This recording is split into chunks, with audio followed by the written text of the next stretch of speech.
Hi everyone, welcome to my channel. আজকে আমরা যে প্রেজেন্টেশনটা দেখব এটা হলো মাইক্রোবায়োলজি সাবজেক্টের লেকচার 2। এটাতে হলো আমরা যে গতদিন লেকচার 1-এ দেখেছিলাম যে ইন্ট্রোডাকশন অফ মাইক্রোবায়োলজি, সেটাতে কিছু মাইক্রো অর্গানিজম ছিল। মাইক্রো অর্গানিজমের মধ্যে প্রথমে ছিল ব্যাকটেরিয়া। সেই ব্যাকটেরিয়ার বেসিক স্ট্রাকচারটা আমরা আজকে দেখব, যে structure of typical bacterial sell কেমন হয় সেটা আমরা দেখব। সবচেয়ে আমাদের যে কমন কোশ্চেনটা আসে সেটা হলো draw and label microscopic structure of bacterial sell. এটা আমাদের রিটেনের জন্য খুবই একটা কমন কোশ্চেন, এবং ভাইভাতেও এইখান থেকে অনেকগুলো কোশ্চেন আসবে। এখন আমরা দেখব প্রথমে ড্র অ্যান্ড লেবেল কীভাবে আঁকবো এবং সেটা মার্ক করব। এই কোশ্চেনটা ভেরি ভেরি ইম্পর্ট্যান্ট। এখন আমরা প্রথমে একটা ব্যাকটেরিয়াল সেলের ক্যাপসুল এঁকে নিব। ক্যাপসুলের ভিতরে যেটা থাকে ইনার সাইডে সেটা হলো সেল মেমব্রেন, সেটা হলো সেল ওয়াল। সেল ওয়ালের পরে ভিতরে যেটা থাকবে সেটা হলো সেল মেমব্রেন অথবা সাইটোপ্লাজমিক মেমব্রেন। এরপর আমরা পিলাইগুলো এঁকে নিচ্ছি। পিলাই হলো হেয়ার লাইক স্ট্রাকচার। চতুর্দিকে আমরা পিলাই এঁকে নিব।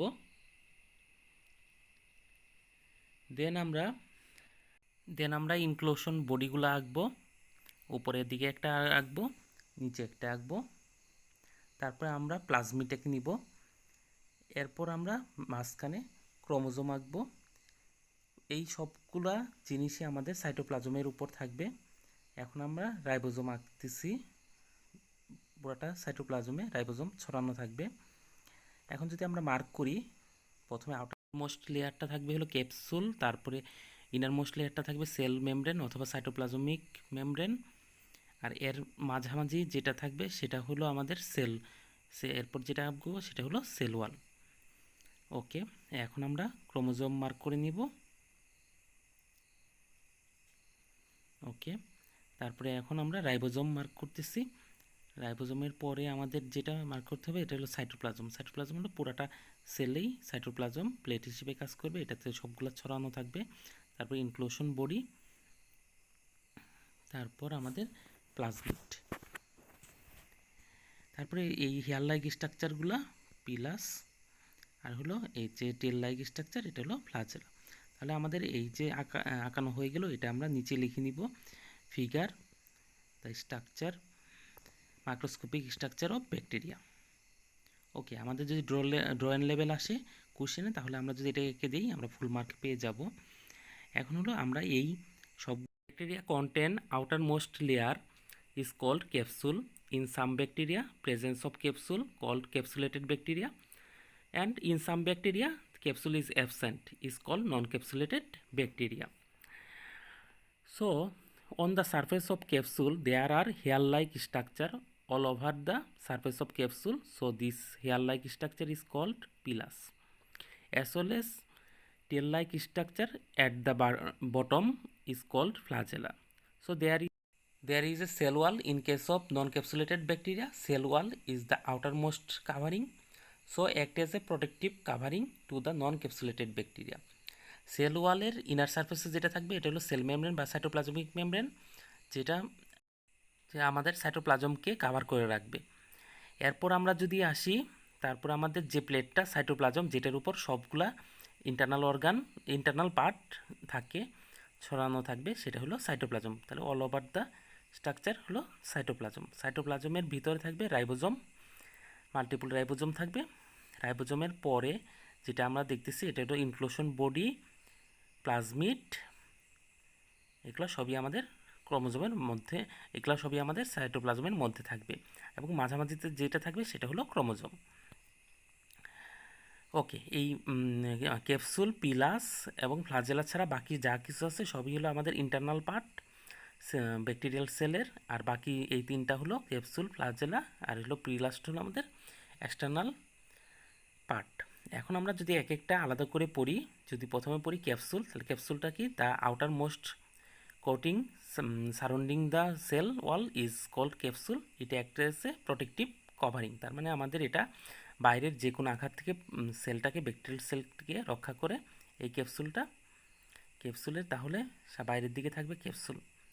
আচ্ছা, তারপরে হলো আমাদের সেল ওয়াল। তাহলে সেল ওয়ালটা যদি আমরা আঁকাই ফেলি তাহলে সেল ওয়ালটা কী থাকবে, আমাদের সেল ওয়ালটা থাকবে আমাদের ক্যাপসুলটা যে ছিল ক্যাপসুলটার পরের যে লেয়ারটা ছিল সেটাই হলো সেল ওয়াল, মানে সাইটোপ্লাজমিক মেমব্রেন অথবা সেল মেমব্রেন, আর হলো ক্যাপসুলের মাঝখানে যে লেয়ারটা সেটা হলো সেল ওয়াল আমাদের। তাহলে সেল ওয়ালটা যেসব ব্যাকটেরিয়ার ক্যাপসুল থাকবে না, মানে নন ক্যাপসুলেটেড ব্যাকটেরিয়া, তাদের আউটার লেয়ার হিসেবে কাজ করবে সেল ওয়ালটা।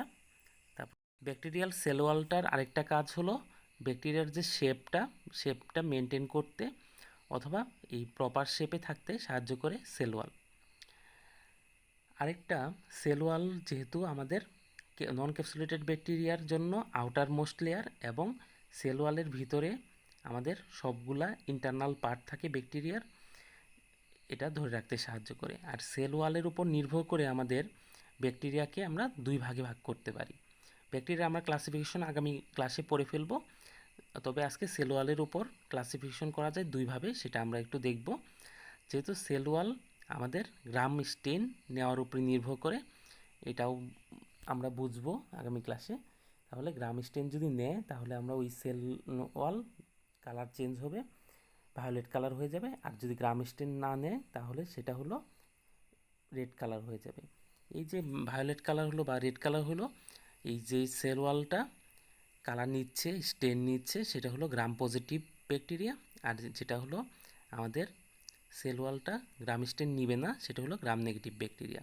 তাহলে আজকের জন্য শুধুমাত্র আমরা যদি বুঝে রাখি যে গ্রাম স্টেনের উপর নির্ভর করে সেল ওয়াল ব্যাকটেরিয়াকে আমরা দুই ভাগে ভাগ করে পড়তে পারি, একটা হলো গ্রাম পজিটিভ ব্যাকটেরিয়া আর একটা হলো গ্রাম নেগেটিভ ব্যাকটেরিয়া।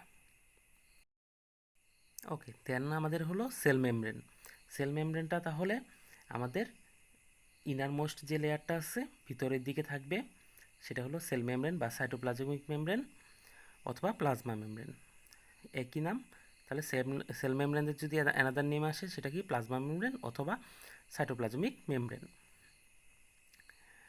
তাহলে সেল মেমব্রেনটা কোথায় থাকবে, প্রথমে আমাদের থাকবে ক্যাপসুল, তারপরে থাকবে সেল ওয়াল, তারপরে যে ভিতরের লেয়ারটা সেটা হলো সাইটোপ্লাজমিক মেমব্রেন, সেল মেমব্রেন অথবা প্লাজমা মেমব্রেন।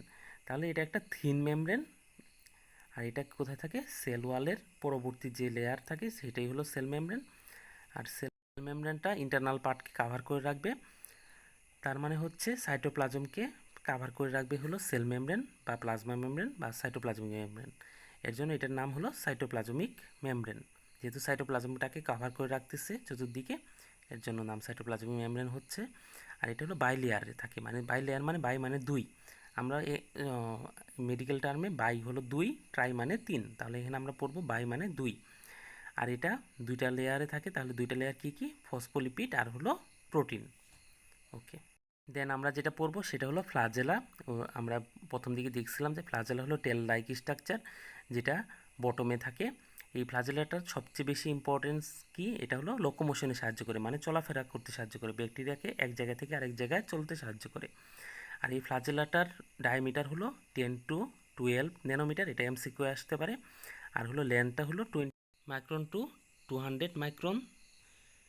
এই ফ্লাজেলার অ্যারেঞ্জমেন্টের উপর নির্ভর করে, মানে ফ্লাজেলাটা কিভাবে ছড়ানো থাকবে, কিভাবে কোথায় থাকবে ফ্লাজেলাটা, ব্যাকটেরিয়ার বটমে থাকবে। এই বটমে কয়টা, একটা থাকবে নাকি দুইটা থাকবে নাকি এক পাশে থাকবে নাকি দুই পাশেই থাকবে, এর উপরে নির্ভর করে আমরা চার ভাগে ভাগ করতে পারি। একটা হলো মনোট্রাইকাস আমরা একে দেখবো এরপরে, মানে আমরা চার ভাগে ভাগ করার মধ্যে একটা হলো মনোট্রাইকাস, আর একটা হলো লোফোটাইকাস, আর একটা হলো এমফিটাইকাস, আর একটা পেরিটাইকাস। আমরা যদি লিখে নিই তাহলে হলো লোফোটাইকাস। তাহলে মনোটাইকাসটা যদি আমরা প্রথমে আঁকিয়ে ফেলি তাহলে কি হবে, কি বলছিলাম প্রথমে, যে ব্যাকটেরিয়ার ফ্লাজেলাটা টেল লাইক আর এটা বটমে থাকে। এখন মনোটাইকাসের যদি বটমে আঁকাই তাহলে বটমে কয়টা থাকবে, মনোটাইকাসের সিঙ্গেল ফ্লাজেলা থাকবে। তাহলে যদি সিঙ্গেল ফ্লাজেলা থাকে সেটা হলো মনোটাইকাস, আর যদি যে কোনো একটা পুলে মাল্টিপুল ফ্লাজেলা থাকে সেটা হলো লফোটাইকাস। এই যে এখানে ছবিতে দেখতেছি মাল্টিপুল, মানে একটার বেশি আছে, দুইটা থাকলেও লফোটাইকাস, তিনটা থাকলেও লফোটাইকাস, কিন্তু একটা পুলে থাকতে হবে। তাহলে মনোটাইকাস হলো একটা পুলে একটা যদি ফ্লাজেলা থাকে, আর লফোটাইকাস হলো একটা পুলে মাল্টিপুল ফ্লাজেলা থাকে। আর এখন হলো এমফিটাইকাস হলো বোথ পুলেই থাকবে, এক পুলে একটা থাকতে পারে আরেক পুলে দুইটা থাকতে পারে, অথবা এক পুলে দুইটা আরেক পুলেও দুইটা, এটা হলো এমফিটাইকাস। আর পেরিটাইকাসটা হলো আমাদের 2টা পুলেও তো থাকবেই এবং সারাটা হোল ব্যাকটেরিয়াতেই ছড়ানো থাকবে ফ্লাজেলা। যদি হোল ব্যাকটেরিয়াতে ফ্লাজেলা ছড়ানো থাকে সেটা হলো পেরিটাইকাস। তাহলে আমরা 4টা ভাগে ভাগ করে ফেললাম, মনোটাইকাস, লোফোটাইকাস, এমপিটাইকাস, পেরিটাইকাস। ওকে, তাহলে আমরা ফ্লাজেলার একটা ফাংশন কি জানি, এটা হলো লোকোমোশনে সাহায্য করে। এটা খুবই খুবই ইম্পর্টেন্ট, এমসিকিউ আসবে এবং রিটেনেও আসবে। ফ্লাজেলার ফাংশন কি আর ফ্লাজেলা কত টাইপের? 4 টাইপের।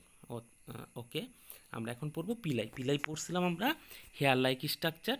এটা হলো স্মল থিন স্টেট অ্যাপেন্ডিক্স হিসেবে থাকে এবং present on the surface of the bacteria.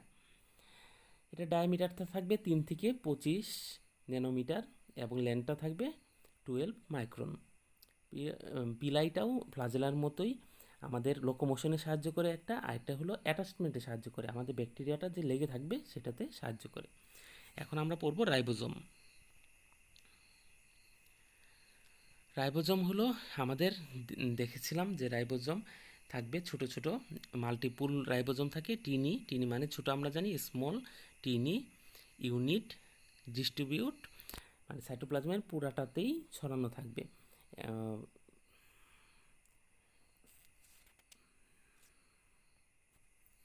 ওকে, তারপর হলো আমাদের রাইবোজোমটা যদি আমরা দেখি, রাইবোজোমটা আমাদের আরএনএ এমআরএনএ মলিকুল থাকবে, লিঙ্ক করা থাকবে। তাহলে এমআরএনএ কোথায় থাকবে, কোথায় পাবো আমরা ব্যাকটেরিয়ার?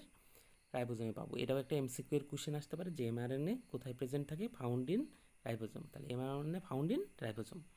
তারপর ব্যাকটেরিয়ার রাইবোজোমটা কি টাইপের? 70S type.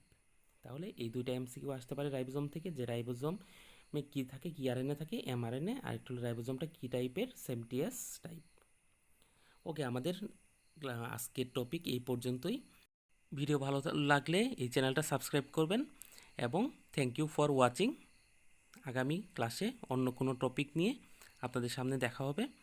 নেক্সট ক্লাসে আমরা পরবর্তীতে দেখব ব্যাকটেরিয়াল ক্লাসিফিকেশন। Thank you.